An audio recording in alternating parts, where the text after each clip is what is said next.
आसाममध्ये झालेल्या सुखोई 30 लढाऊ विमानाच्या अपघातात नागपूरचा तरुण वैमानिक फ्लाईट लेफ्टनंट पूर्वेश दुर्गाकर शहीद झालाय. अवघ्या 28व्या वर्षी देशसेवेसाठी प्राण अर्पण करणाऱ्या या वीरपुत्रावर शनिवारी नागपूरच्या मानेवाडा घाटावर शासकीय इतमामात अंत्यसंस्कार करण्यात आले.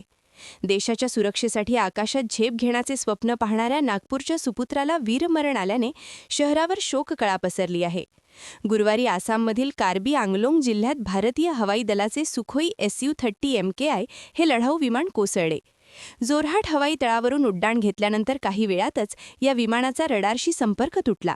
या दुर्घटनेत फ्लाईट लेफ्टनंट पूर्वेश दुर्गाकर आणि स्क्वॉड्रन लीडर अनुज या दोघांचा दुर्दैवी मृत्यू झाला. ही बातमी नागपूरमध्ये पोहोचताच संपूर्ण शहरात हळहळ व्यक्त करण्यात आली. पूर्वेश दुर्गाकर हे नागपूरमधील न्यू सुभेदार लेआउट येथे वास्तव्यास होते. त्यांचे वडील रवींद्र दुर्गाकर हे रेल्वे विभागातून निवृत्त झाले आहेत. लहानपणापासूनच पूर्वेशला विमान उडवण्याची प्रचंड आवड होती.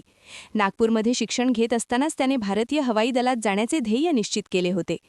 छत्रपती शिवाजी महाराजांच्या विचारांनी प्रेरित होऊन त्याने देशसेवेसाठी स्वतःला वाहून घेतले.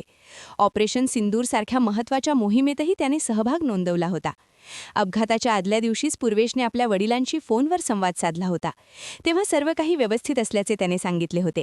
मात्र दुसऱ्याच दिवशी आलेल्या दुर्दैवी फोन कॉलने दुर्गाकर कुटुंबावर दुःखाचा डोंगर कोसळला. शनिवारी सकाळी त्यांचे पार्थिव नागपूरमधील निवासस्थानी आणण्यात आले. तिरंग्यात गुंडाळलेले आपल्या मुलाचे पार्थिव पाहून आईचा बांध फुटला आणि ती जोरजोरात रडू लागली. वडील आणि अमेरिकेतून आलेली बहीण यांचाही आक्रोश पाहून उपस्थित नागरिकांचे डोळे पाणावले. काही दिवसांपूर्वीच सुट्टीसाठी घरी आलेल्या पूर्वेशसोबत कुटुंबाने आनंदाचे क्षण घालवले होते. मात्र तीच भेट अखेरची ठरेल याची कोणालाही कल्पना नव्हती. मानेवाडा घाटावर हवाई दलाच्या जवानांनी बंदुकींच्या फैरी झाडून आणि तोफांची सलामी देत पूर्वेशला अखेरची मानवंदना दिली. पूर्वेश दुर्गाकर अमर रहे आणि भारत माता की जय अशा घोषणांनी परिसर दुमदुमून गेला. त्यानंतर वडील रवींद्र दुर्गाकर यांनी अत्यंत जड अंतःकरणाने आपल्या मुलाला मुखाग्नी दिला. अवघ्या 28व्या वर्षी देशासाठी प्राण अर्पण करणाऱ्या या वीरपुत्राची शौर्यगाथा पुढील पिढ्यांसाठी कायम प्रेरणादायी ठरेल.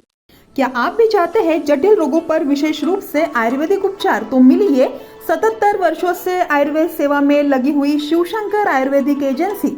अनुभवी वैद्य डॉक्टर, सभी प्रसिद्ध कंपनियों की दवाइयाँ और सभी प्रकार की जड़ी बूटियों और रोग प्रतिकारक शक्ति बढ़ाने के लिए कई प्रकार की दवाइयाँ प्राप्त करने का एकमात्र विश्वसनीय स्थान. हमारे यहाँ सभी प्रतिष्ठित कंपनियों की दवाइयाँ उपलब्ध है. समय सुबह 10 बजे से रात 9 बजे तक. तो फिर इंतजार किस बात का?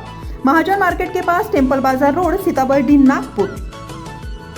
8605245080 9112079000.